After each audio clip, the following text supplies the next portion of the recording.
Are we recording? Start. Good evening, everybody, to our latest feature of IndieCast, where we will be covering the latest low intensity conflict. I'm using the word conflict intentionally because it was more than a skirmish, it was more than a proxy war. It was very much a low intensity conflict that India and Pakistan faced against each other.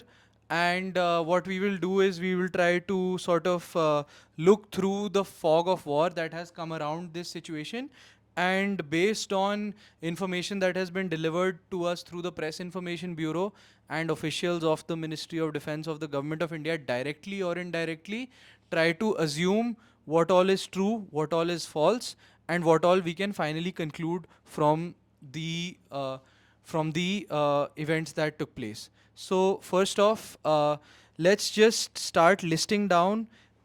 Okay, how I want to do this episode of ours is I want to list down four columns, four lists basically, where we speak about what all actually happened. Second of all is the list where I talk about things that may have happened, but we can reasonably speculate that they actually happened. Then, because of the misinformation and fake news going around, we need to negate what all didn't happen. Then, we will finally conclude with the future implications of how warfare and conflict is going to be like. Because of what was going on between India and Pakistan, we know that the whole world was taking notes. Why was the whole world taking notes? Because it is the only real situation in the whole world where we saw Pakistani weapons being used, we saw Chinese weapons being used, we saw Indian weapons being used, we saw US weapons being used, and they were all head to head, face to face, in what can reasonably come to one of the closest conventional war sort of formats between two real nuclear powers. We know Russia and Ukraine are at a conventional war right now, but Ukraine is denuclearized since the 1990s. So this is the only time in the whole world that we have seen in the recent history in the last 2 3 years two nuclear powers go head to head. There were reports of like air force dogfights, of drone shootings, and surface to air missiles, air to air missiles. All sorts of weapons were used. That's why it's important for the whole world to take notes, which it did. So this is something that I wanted to emphasize first. Let's get Jay's opening thoughts, then we will speak more about the details. Yeah, that was pretty scary. The escalation that happened in the last few days, because we had expected a response from India, but I did not know that the response would be of that extent. And we had mentioned this in our previous episode also, which was covering the Operation Sindoor. And what is really fascinating is that, as Raj pointed out, and this is something that is accepted by both the forces of India and Pakistan at the same time, that the aerial combat that happened this time is going to be studied in the playbooks of different military schools in the future.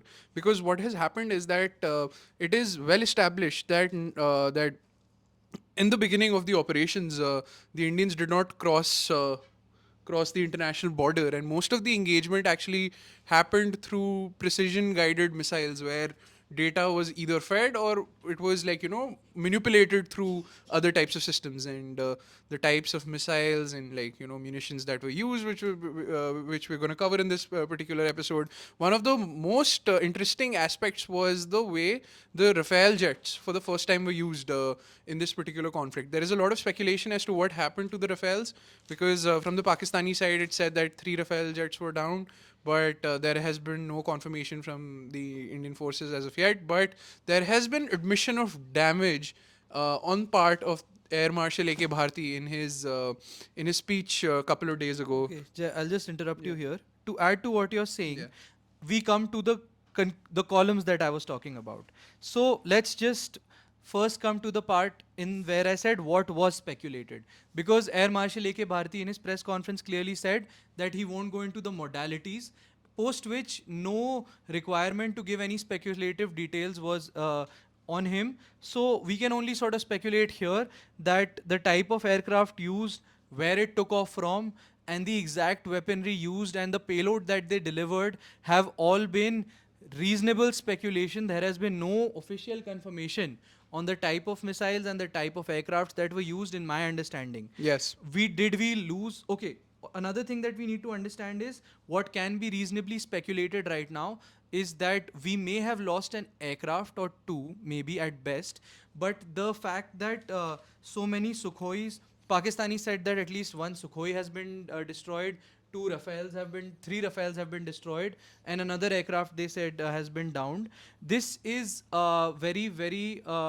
this is very easily disproven by the fact that no wreckage was found anywhere. There is very little satellite evidence or imagery evidence of a dogfight happening. Now, if there is no dogfight happening, how exactly are so many Indian aircrafts being downed? There is no way that the Pakistani air defense system took them down, because the one thing that we have been able to reasonably understand is that the international border was not crossed.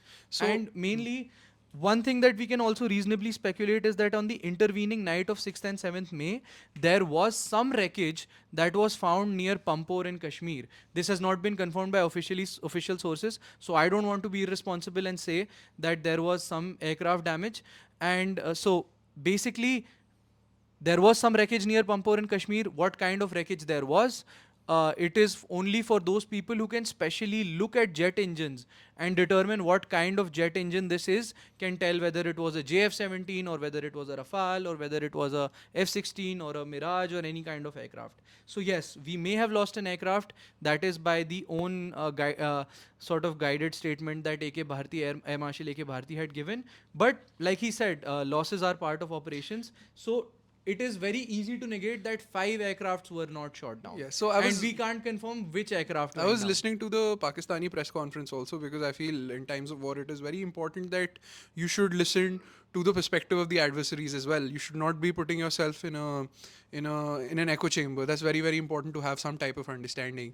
And from my brief knowledge, what the Pakistanis were trying to say was that they were involved in an altercation with the IF aircrafts at a level where they were not visible, and most of the action that was taking place through heat seeking systems and systems which were again precision guided, and being used through were being mapped through radars to have an understanding as to what targets that they were hitting. And according to Pakistanis, they hit targets which might resemble the data that they were feeding inside their systems, which was very close to a Rafale jet. That is the Pakistani perspective. But as what Raj pointed out, it is very difficult to corroborate something like that. Yeah, I mean, I think there are a lot of post Balakot notes to this whole thing. Balakot was an IAF strike, and the whole world basically put India in a corner and asked for solid evidence, and nothing was in the rest of the world's view. They didn't find anything conclusive. So I feel like the Indian Air Force was very prudent to first put eyes in the sky to basically capture the strikes, first at Bahawalpur, second at Muridke, and then other kinetic strikes which happened in parts of POJK, which may have involved assets from the IAF or the army, which have also not been put out in the public domain. The Indian Air Force has just said that we were tasked with the responsibility of striking Bahawalpur and Muridke. Bahawalpur is basically one thing that can also be confirmed beyond reasonable doubt, is that when the terrorist bases were attacked, Bahawalpur is the one that took the most damage. At 1:23 a.m. roughly, the strikes were basically starting to make noise in Pakistani media. Around 1 a.m. ish is roughly where the Indian jets started striking them, and Bahawalpur is roughly where ground reports and things which are backed by sort of some kind of geolocation are stating that 80 to 100 terrorists have been eliminated. And Muridke is also another area which, in the words of our DGMO, was nefarious for terrorist activity, has also seen beyond reasonable doubt heavy damage, and lots of casualties have been inflicted on terrorist groups. Now, there are two very crucial nights in this whole conflict. 7 to 8th May was just drone firing and from Pakistan and counter firing from our side. 8 to 9th May was also just drone appearances all over the world, and our retaliation all over the western border, and our retaliations to them in the air. The two really crucial nights are the intervening night between 6th and 7th May and the intervening 9th night and between 10th. 9th and 10th May. 6th and 7th May is when we struck Bahawalpur, Muridke, Muzaffarabad, etc. 9 locations, Yes. to be precise. Yes, precisely. And within minutes of our strikes, to the naivete of the Pakistani media, you expect very little from them. They started displaying videographic images of the blast that had taken place, and a lot of JF-17s taking off from Chaklala Air Base to counter Indian aircraft that were attacking Pakistan. Now, this pretty much is an escalatory message right there that you attack terrorist camps in Pakistan, and immediately the Pakistani military comes to their response and sort of the rescue of these terrorist groups. Now, one thing post, now let's move 3 days later to the 9th and 10th May. Chaklala Air Base also, Chaklala is basically the Chaklala Cant. The name is Noor Khan Air Base technically. Noor Khan Air Base is actually where a lot of VIP logistics, Pakistani army senior ranks do their It's like the Safdarjung airport of Pakistan, sort taking of. off and landing from that airbase. Chaklala airbase was struck. 3-4 days later, the Rafiki airbase was struck. The Murid airbase was struck. 3-4 days later? Yeah, on the 9th and 10th. Okay, not 3-4 days. Yeah, 3-4 hours Chaklala later. airbase is basically where on Yeah. the first night the Pakistani jets were taking off to counter the Rafales. If they have in fact successfully been able to target some of our aircrafts also, that is one of their like crucial assets in Punjab and Pakistan. And on the 9th and 10th of May, it is one of the air bases that we targeted, in addition to all the crucial other air bases. Now, this, you have to see that this panicked Pakistan. And one thing that we displayed beyond reasonable doubt was that we can target all air bases, all military assets, and all logistics functions across the length and breadth of Pakistan. You have to understand that Chaklala Air Base is in the Rawalpindi Islamabad metropolitan area. It is right next to the Islamabad Expressway, and it caters to a lot of VIP movements and logistics movements within the Pakistani military. In addition to all this, we dropped something. This is also in the speculative area. There is no confirmation here. In fact, after a question at the PIB conference, the Air Marshal denied it. But beyond reasonable doubt, there is strong evidence to believe that the Indian Air Force did in fact bomb some places near in the Sargodha district, including the Sargodha Air Base, which is very proximate to the Kirana Hills nuclear holding facility. Now, nuclear facilities are in fact heavily fortified even by an irresponsible country like Pakistan. I would assume they will not easily detonate. Actually, I'll Yet call we Pakistan did very bomb the responsible. Kirana Hills Yeah. also. Yeah, I'm done for a bit. No, absolutely. I totally agree with you because a lot of very important think tanks have pointed towards this direction there. Specifically, RAND research, if I'm not wrong. The RAND Corporation. The RAND Corporation has said that the Indians actually did hit the nuclear facility, but we're denying it. And I think that is what got Americans extremely nervous. And they were like, we have to intervene, and Donald Trump took all credit for the ceasefire. I think we have to understand the scale of geopolitical messaging that has happened in this particular conflict is because a few years ago, when India was on the verge of acquiring the S-400 missile systems, we were we were put under a lot of pressure by our American allies, quote unquote, that you should not be purchasing this because you're purchasing weapons from our adversaries and you might just get sanctioned under the CATSA, which is essentially a legislation from the American government which talks about countering American adversaries. So what the Americans were hinting at was that if you buy S-400s, we're going to sanction you. But because of our geopolitical and foreign relations independence, we still went ahead and bought those systems at the dismay of the Americans. And given the fact that the S-400s this time, according to sources, performed really well, this gives this Russian technology a lot of good press, a lot of good PR. So automatically it's putting an American adversary, which clearly America is trying to go against, specifically at the Ukraine front, at an advantageous position. So America would try to do everything in its position to put more pressure on India and to minimize any type of military gains or military prowess that Indians had actually displayed. So I feel because of that that irritation, Donald Trump must have gone ahead and said that, oh, we were the ones who brought these two warring nations on the table. I got the peace done. And he's still trying his level best to mediate. But I think after our Prime Minister's speech yesterday, which is 12th of May, it is clear that Kashmir is a bilateral issue, number one. Number two, the only conversation that's going to happen between us and Pakistan is going to be about terrorism. Number three, the other conversation that needs to happen, it needs to happen about POK, which is Pakistan occupied Kashmir. So again, with great resilience and absolute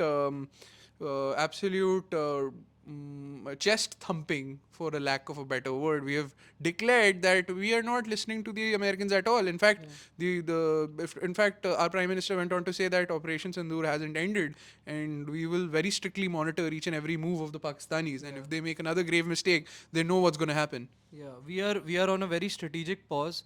The ball has been clearly put in their court, and in that sense, we have indicated that every time there is a Pakistani-backed attack on Indian soil, the burden will be on them to fight a conventional war with us. Every time they do an action where they fuse their military assets to back terrorist infrastructure, we will pull them into conventional war. This is a new strategy. This is the new normal. This is elevating the tensions to a higher level for good reason. I am in support of it. And I also think that our strategic bombing of Kirana Hills and of Noor Khan air bases indicates exactly that in fact nuclear blackmail Will not be work. a legitimate strategy of negotiating with us anymore. The moment any kind of tension start, Pakistan almost puts a gun to its own head and starts saying, oh, these are two nuclear nations, Please, मुझे मत मारो. we can't have मुझे tensions जीना है. we can't have tensions between two nuclear nations, and it's a very convenient gambit. So the fact that we bombed two facilities which we haven't fully accepted, but there's reasonable reason to believe that we did, we are not going to stay in the zone where you can blackmail us with this gambit. There is another thing I want to talk about in the night of 9th and 10th May. One thing that can be concluded is that Pakistan fights on three fronts. It fights with its conventional military, it fights with its regulars, and it fights with sustained disinformation campaigns. Now, where these disinformation campaigns get really provocative is that the 9th and 10th May night, which is a night where I got zero sleep because we were all keeping Both up, of us. we were all keeping up with what was going on Twitter. The claims on the Pakistani side were that the Pathankot air base in India has been destroyed. They were claiming this. That the Udhampur air base in India has been destroyed. The Adampur air base in India has been destroyed, which is where the Pakis thought that we keep our S-400 S-400s. missiles. And the Bhuj air base has been destroyed, where they said that we keep our BrahMos facilities based on their intelligence. First off, in modern warfare, no air base is ever destroyed. Facts. We didn't claim to destroy their air bases. If you look at the statements of the DGMOs Damage. and the air operations, they said we have successfully targeted their air bases, but then we showed that they are doing repair work and all that. So we didn't say that we have rendered their air bases totally destructed. To the great discredit of Indian media, it was the Indian media channels who were basically throwing these braggadocious statements by stating that they've destroyed everything in Pakistan, which I feel really did a bad PR job for our country, and did great discredit, man. Like absolute every media household has failed us except for the print. The print did a fantastic Solid job. in the Anyway, print. go ahead. So I mean, Indian military deserves a better media is what I can say. So yeah, just confirming that no IAF air bases were in fact damaged. There was maybe one odd missile that I think came to the Udhampur air base. It was a but drone. It was a drone. It fell somewhere out of the A sergeant died runway. though. Yeah. A medical sergeant, Surinder Kumar, RIP, he died in that particular attack, and this is what the Pakistanis claimed in their press conference. Aurangzeb ji, उन्होंने कहा कि हमने अपनी killer drones use करी थी to attack Udhampur, और उन्होंने बोला कि वहाँ पे भी उन्होंने एक facility destroy करी है, मगर ऐसा कुछ हुआ नहीं हुआ नहीं. I'm sorry, Yeah. Aurangzeb ji. In fact, what happened was you're as non-credible as your namesake. And in fact, what we know now is successfully three more things. That in fact, 9 major air bases of the Pakistani army, the Chaklala air base, the Noor Khan is Chaklala the same, the Rafiki air base, the Murid air base, the one near Karachi, I'm forgetting its name, and all these major air bases were targeted across the length and breadth of Pakistan. Now, what this gives us an advantage is also in another area where Pakistan doesn't realize is that it is only the Western Command and the western sectors and the northern commands of our military which were really facing these threats and fighting them day to day. We have, by reasonable estimates, it was roughly only 1/20th of our military assets that were actually engaged in this low intensity conflict. So if you want to strike deep into India, you will have to maybe face a lot higher degree of military disproportionality and military responsiveness that maybe Pakistan is not capable of. What, by beyond doubt, are we capable of? The narrow stretch of landmass that Pakistan is as compared to our geography can be bombed successfully by Indian Air Force and Indian Navy and Indian Army with the combination of their assets.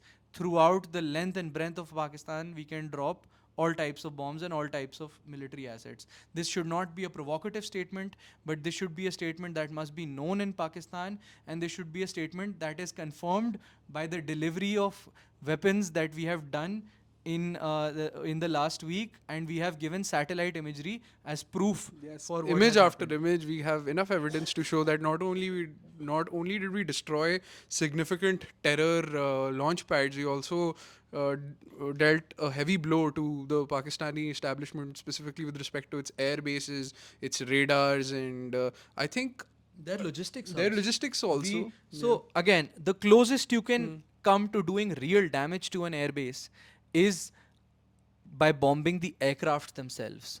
Was that Sukkar Air Base I think where so. we dropped a bomb on the hangar? And Now, it said that an AC-130 got yeah. destroyed. I mean, I don't want to go into what is said, Yeah. but hangars store planes. and AC-130s. We showed beyond reasonable doubt that the hangar was demolished. So, and in response, Pakistan showed an image of what they said was, I think, one of our air bases, but it had a black dot, which they wanted to claim as missile damage, which was later shown out to be photoshopped by the print. So there is, Yeah, they were so- basically resorting to Photoshop to show damage on our air bases. The worst part is that the Pakistani military later on started indulging in PR campaigns with respect to their air marshal. That Aurangzeb was their air marshal, if I'm I not think wrong. he's an air commodore. Air Commodore, and they were just saying that how Pakistani women are in love with this guy and all that. Come on, dude, get out of your 90s narcissism. That era is over now. Yeah. That needs to end, man. Like how long are you gonna just play that aesthetic game, bro? You know, look at this guy, looks so good, bro. When So- you're not performing well at all. What we can confirm was Mike Pasla. Yeah, what we can confirm now is that we did in fact attack terrorist bases disproportionately. Pakistan went to war for these terror proxies. No reasonable damage was seen at our air bases, namely Pathankot was fine, Udhampur was fine, Adampur was fine, and even Bhuj is fine. Where did we actually see damage? We saw it in the Noor Khan, Sargodha, etc., all these Pakistani air bases. Geospatial imaging and satellites will not lie. And also a lot of unofficial videos which were shown to, like, you know, corroborate the intensity of these attacks. Just how loud they were and how it was visible across the cities. It's absolutely crazy.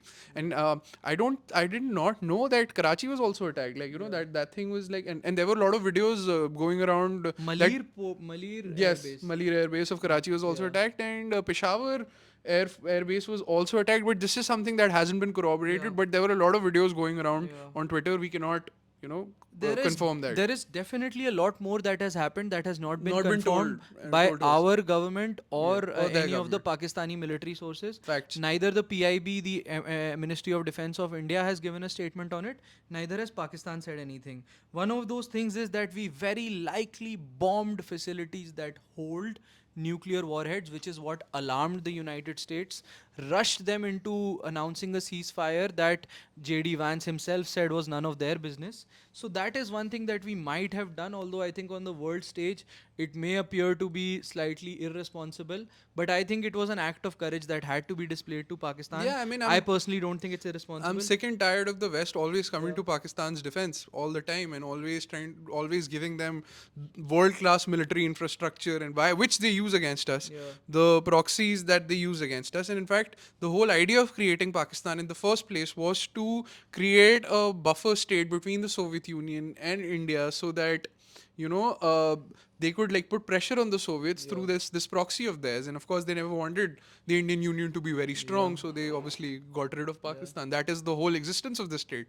So yeah, I mean, if their little kid, West's little kid, is being you know, attacked so brutally, they will interfere and they will try to say that, oh, don't forget that I'm the real bully, even though that's not working on us. Yeah. And I mean, one more thing that I want to speculate is that the 9th and 10th May are It's so very scary. important because Very scary, bro. the escalatory ladder was being climbed at such a rapid rate. One thing also that was very credibly announced on Twitter with a lot of video footage and a lot of reporting going on from the ground was that, now I don't want to be irresponsible and report something that actually didn't happen, but by credible ground reports, people were saying Pakistan had launched something that resembled a ballistic missile. It was likely headed towards the national capital of India, where we are seated right now, and it was shot down by our defense forces, and the wreckage landed somewhere near Sirsa. Which is what, No, 2 hours away from here? yeah, it's 2 hours from about Gurgaon. 3 hours from 3 hours from Gurgaon, Gurgaon. and it was not confirmed by any government sources. It wasn't denied by any government sources. I feel like no journalist actually even asked this on any of our briefings.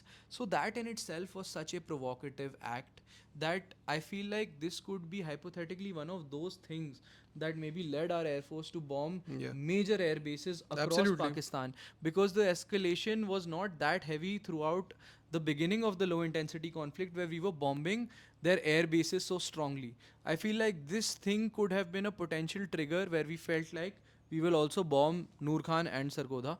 Now, also, you have to understand that the Indian Air Force likely knew that, likely is a understatement. We all know that nuclear devices are not easy to detonate. We also know that the Pakistanis are not naive enough to have nuclear devices just lying around. So, just a bombing on the tunnel is not going to cause any radioactive leakage. So, one thing that I think we are in a reasonable position to deny is that I don't think any nuclear leakage or radioactivity is happening in that area.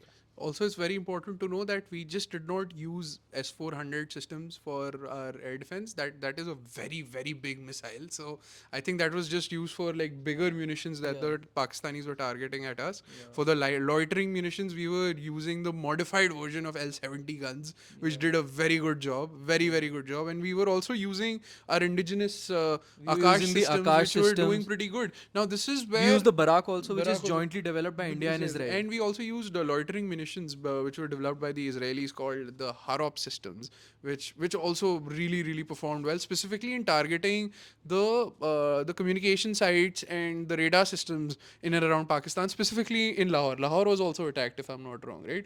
Like the communication sites of Lahore. There was an allegation late Yeah. at night, again on the same night, around the time the Sirsa thing happened. There was communication on social media, and reasonable, reputed journalists were sharing it, that the DHA, which is the Defense Housing Authority, Okay. something like the Cant in India, Okay. the DHA was attacked in Lahore. With a drone. This is unconfirmed. This is We unconfirmed, are okay. not in a position Yeah, to this is not confirm confirmed, it. yeah. See, one thing that has major future implications for conflict is that the degree to which disinformation and real information will both be updated on real time will be very difficult to sort of categorize. And it is beyond the capacity of an individual observer to determine what is real and what is fake. There are many things that have happened in this low intensity conflict that we are still not in a position to be able to say whether it actually happened or not. But yes, there were unconfirmed reports of the DHA in Lahore being attacked. But what about That the is radar systems that were attacked? The radar systems were actually attacked. In Lahore. So for those radar Yeah. systems, I'm talking about that. Okay. For those radar systems, we used IAI Harop systems, which Yeah, were right. these loitering munitions, and which did a very good job. And of course, the L-70 guns, though, you must have seen those videos where these red projectiles were going up in the sky. Those were the L-70 guns, which were made by the Bofors, bro. Bofors, yeah. One of the most controversial defense companies that the Indian government has Yeah. ever been I involved mean, with. Bofors has Bofors has sort of been a good support system to us in Since this the Kargil conflict, War. but it was major even in the Kargil war. It proved to be a game changer in the Kargil war. We used our artillery systems in a very unconventional way. We bombed the heights of the peaks that were occupied by the Pakis and really surprised them with the way we used our artillery, and we surprised them with the valor that the Indian armed forces and their men and women now, because now there are more women also who are seated in our armed forces, but at that time the men and women could show in any war or conflict like situation. The Pakistanis always underestimate it. That's why even the CNS, which is like the Indian Air Force Command and Control Center, which is basically, I was watching a report by the print where Shekhar Gupta was saying that I don't want to say that these systems were being manned because at least 40% of the people who were running these systems were women. So Yeah, actually. that's great credit to our armed forces that diversity is upheld, and may more importantly than diversity, competence is upheld and always delivered. We have seen that in many examples. We have seen that even in our capability to bomb Pakistan's length and breadth, not irresponsibly. We only targeted military facilities, and before that, only terrorist facilities. What we can also now finally confirm after days of speculation was that, in fact, the Indian Navy was involved. They had locked on many targets and they had deployed their ships in a manner that sort of forced Pakistan Navy to stay at the harbor. It was almost like having somebody on a chokehold and a gun to their head, that if you try to escalate, you know what we can do. And that was the threat that was delivered again by Vice Admiral A.N. Pramod. And there is no evidence to prove that the Pakistani Navy or naval assets were moving in any which way that could have countered our advancement to them. So not only have we delivered them a message that we can in fact bomb the length and breadth of the country if we want to, our navy can be deployed to your coastal areas in hours and basically cut off the entire supply lines to the Karachi port, to any other crucial naval assets that the Pakistani military might need, or any logistical assets that they might have Yeah, in I that think. area. Yeah. Yeah, I think we I can conclude the conversation, and our condolences to everyone who's lost their loved ones in this conflict. For us living in places like Gurgaon and Delhi, it's very easy to give security analysis and give our expert opinions, but only the people who've actually suffered on both the sides know what the reality is. So it is very very important that we understand that the safety and the security of the Pakistani civilians is also at the hands of the Pakistani government. If they stop launching these terror attacks, their civilians, their people will not suffer. As simple as that. Even though our military, our establishment did everything in its capacity to reduce civilian casualties, but I have a feeling that the Pakistanis are trying to show that the terrorists that we targeted are also civilians, but that is a very well known tactic that a lot of terror states and organizations use. So it is very, very important that the Pakistani establishment realizes that for the safety and the betterment of their own people, that we don't launch such attacks in the future. And yeah, and even after the attacks on the 7th, 6th, and the 7th, which were clearly on terror bases, they resorted to shelling predominantly Hindu areas of Jammu and Kashmir and Sikh area. and Sikh areas as well. And of course, there were a few Muslim areas that were hit as well. So you cannot say that Pakistan wasn't trying to communalize this whole conflict, because that is their main goal. So we have to be very, very careful of these communal forces. We cannot ever let them win. And at the same time, we should also be proud of what we are, what our identity is, and what our civilization represents. 5,000 years of history. It is way bigger, way bigger, way bigger than all these, Abrahamic religions combined together. I'm sorry I'm being a bit patronizing, but it is very, very important that we realize that we're here to stay. And any person or any power which tries to intimidate us, we have a very good response. We want peace. We're not trying to, warmonger. We have been extremely critical of this government as well. But if we see a pattern that's been going on for a very very long time, and it's not a new pattern, this pattern has been going on since the time of Muhammad bin Qasim. So since then, right, so I'm talking about over 1000 years, right? So it's very very important that our society, our civilization is also here to stay, with peace, with calm, with tranquility, with other civilizations, with other cultures as well. So you bloody well ensure that happens, rather than intimidating us, killing our people. And the reason I'm saying this is because the Pahalgam attack was done on the basis of communal lines. Hindus were segregated, Hindus were killed specifically, and the only Muslim who tried to intervene was also killed. So remember that.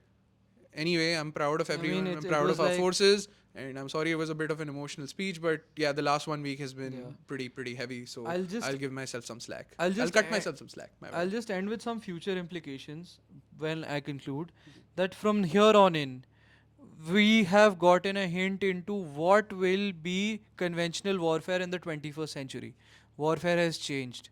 There is lesser infantry, there is more aerial warfare, there is more shooting of missiles, shooting of drones. So it would be wise for now for us to understand what air to air missiles are, what surface to surface missiles are, what surface to air missiles are. The first implication is that warfare has changed. It is now a lot of aerial combat and disengagement from a distance. All warfare from now is also going to be parallel information warfare. Information warfare and real warfare go on step by step in real time. Indian Army and Indian Air Force and Indian Navy, we together, our country started the Operation Sindoor on the 7th of May at around 1:20 or some 1:23 a.m. or something, and by 1:51 a.m. we were getting real updates. So that's how quickly information flows to your devices throughout the low intensity conflict that we had. Whether it was a drone in Amritsar, or whether it was a drone in Bhatinda, or whether it was real time aerial action happening in Jammu, everybody was watching it live on Twitter, on YouTube, on their channels. So all warfare is going to be information warfare now. All warfare will also have a lot of propaganda. Pakistanis do disproportionately wild kind of propaganda.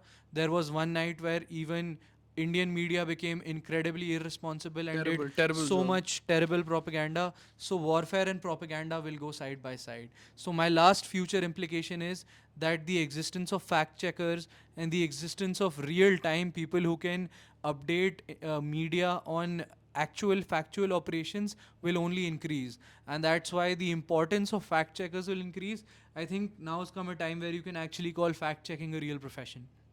Yeah. So this is where we'd like to conclude. One final conclusion is that the India-Pakistan tensions are far from over. Operation Sindoor may or may not be over. That is for our experts to decide.